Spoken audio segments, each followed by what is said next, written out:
Bonjour à tous, alors je vous propose ici la partie A de l'exercice 1 d'Antiguyane, juin 2019, bac S, exercice sur les fonctions. Ici une fonction avec un petit peu particulière, vous avez au numérateur une constante et au dénominateur 1 plus exponentielle moins bx. Alors dans cette première partie on ne connaît ni A ni B, donc on a deux inconnus et on va les déterminer en utilisant les données suivantes. On vous dit que la courbe donc, passe par un point A de coordonnées 0, 0, 5 et ensuite on a une tangente au point A qui passe par un point B de coordonnées 10, 1. Voilà. Première question, justifier que A égale 1. Alors pour justifier ça, c'est très simple. On va utiliser l'appartenance du point A à la courbe. Alors le point A de coordonnées 0, 0, 5 appartient à la courbe donc ici de f, CF. Ça veut dire quoi? Ça veut dire tout simplement que son ordonnée, c'est l'image de son ici de son abscisse. Donc ça veut dire que f de 0 est égal à 0,5. Alors on traduit ça, on remplace donc dans f de x par 0. Ça veut dire que a sur 1 plus exponentielle moins b fois x, donc moins 0, va être égal à 0,5. Ça fait disparaître b, vous voyez, exponentielle moins 0, ça fait exponentielle 0, ça fait 1. Il me reste a sur 1 plus 1, donc a sur 2 est égal à 0,5. Produit en croix, a est égal à 1. Alors effectivement, quand on remplace a par 1, on obtient bien cette expression. Voilà, pour tout x positif, puisque la fonction était définie sur 0 plus l'infini. Deuxième question, donc on admet que f est dérivable, donc on n'a pas besoin de le justifier. De toute façon, au dénominateur, on a une fonction dérivable. Au numérateur, une constante, donc c'est une fonction sous la forme 1 sur u avec u dérivable et u non nul, c'est donc dérivable. Voilà. Alors il faut vérifier que la forme de la dérivée peut se mettre comme ceci. Alors comment est-ce qu'on dérive f? Alors il y a deux façons de dériver f. Soit vous connaissez la dérivée de 1 sur u, et 1 sur u, eh bien, il faut connaître, c'est moins u' sur u carré, donc ça c'est très important, et sinon, vous vous débrouillez avec un quotient, vous faites u sur v, avec un u qui vaut 1, mais u sur v c'est u'v moins uv' sur v carré, et vous allez poser u égale à 1, donc u' vaut 0, qu'est-ce qui va se passer, vous voyez? Eh bien ici, vous allez avoir donc u' qui vaut 0. Ce terme va disparaître. Et ici, il vous restera moins v' sur v carré, qui est finalement la même formule que j'ai mis là-haut, avec un u à la place de v. Voilà. Donc, on a besoin de dériver ce qu'il y a dessus. Alors, pour présenter ça, on met f de x égale 1 sur u de x, avec u de x qui vaut 1 plus exponentielle moins bx. J'ai donc besoin de dériver u. Alors, le 1 va faire 0. Et on dérive un exponentiel u. Alors, exponentiel u, dans le cours, vous l'avez, c'est u', e de u. Donc ici, je vais dériver moins bx. B est une constante, donc ça veut dire que ça fait moins b. Et ensuite, exponentielle moins bx. Et je vais appliquer ce que j'ai démontré ici, moins u' sur u carré.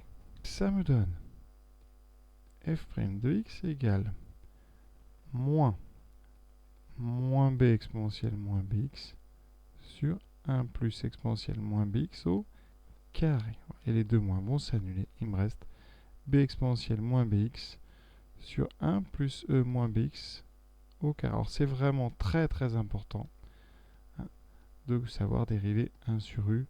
La preuve c'est que ça peut tomber, donc c'est peut-être un signe donc à savoir absolument. Voilà. Alors comme il y en a toujours qui n'y arrivent pas, je vais quand même vous remontrer comment on peut faire ça sans cette formule. Eh bien on dit que f c'est u sur v avec u qui vaut 1 et v qui vaut 1 plus e de moins bx. U' c'est 0. V', on vient de le dire, c'est moins b exponentielle moins bx. Et on fait donc ce produit en croix. On trouve f' égale 0 fois 1 plus e de moins bx, moins, là il y a un moins, une fois moins b exponentielle moins bx sur v carré. Et vous voyez qu'en haut, attention, le premier terme vaut 0, il me reste moins fois moins plus, donc il me reste be de moins bx sur 1 plus e de moins bx au carré. Et le tour est joué. Et maintenant, dernière question de cette partie A. En utilisant les données d'énoncé, déterminer B. Alors on vient de déterminer la dérivée. Alors qu'est-ce qu'on sait sur cette fonction? Il y a une chose qu'on n'a pas utilisée, c'est l'indice, c'est que la tangente au point A passe par le point B. D'accord? De coordonnées 10, 1. Donc, je rappelle que le nombre dérivé en 0, ici, ça va être le coefficient de la tangente au point d'abscisse 0, donc au point de la tangente en A. Et le coefficient de la tangente en A, c'est quoi? Eh bien, la tangente en A, elle passe par B, donc c'est le coefficient de la droite AB. Et pour avoir un coefficient, on fait YA moins YB sur XA moins XB. Voilà. Et donc YA 0,5 moins YB 1 sur XA 0 sur moins XB moins 10. Donc en haut, ça fait moins 0,5 sur moins 10. Donc 0,5 divisé par 10, donc 0,05. Et on a trouvé donc petit b. Non, on a trouvé f' de 0. Alors oui. Donc, qu'est-ce qu'on fait de ce f' de 0? Ben, on peut le calculer avec l'expression de f'. D'où, donc, alors, f' de 0 est égal à exponentielle, donc, alors b fois exponentielle moins b fois 0, donc b fois exponentielle 0, sur 1 plus exponentielle de 0 au carré. Donc en haut, exponentielle 0, ça fait 1, il me reste b. Sur en bas, donc 1 plus 1, 2, au carré, ça fait 4. Et ça doit valoir 0,5. Ici, produit en croix, 4 fois 0,05, ça fait 0,20. Donc 0,2. Et je vous invite bien sûr à faire la partie B.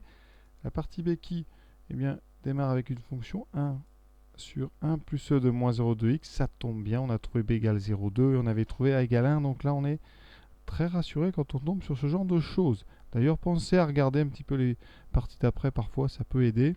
Donc, qu'est-ce qu'on va faire comme travail? Bon, calculer une image ici, ensuite un sens de variation, donc on va étudier la dérivée. C'est pour ça que j'ai laissé ici f', on va s'en servir, on ne va pas redériver, on va utiliser ça. Ensuite, limite, interprétation de limite. Ensuite, ici, une recherche, donc une résolution d'une équation et petit calcul d'intégrale. Voilà. À très bientôt.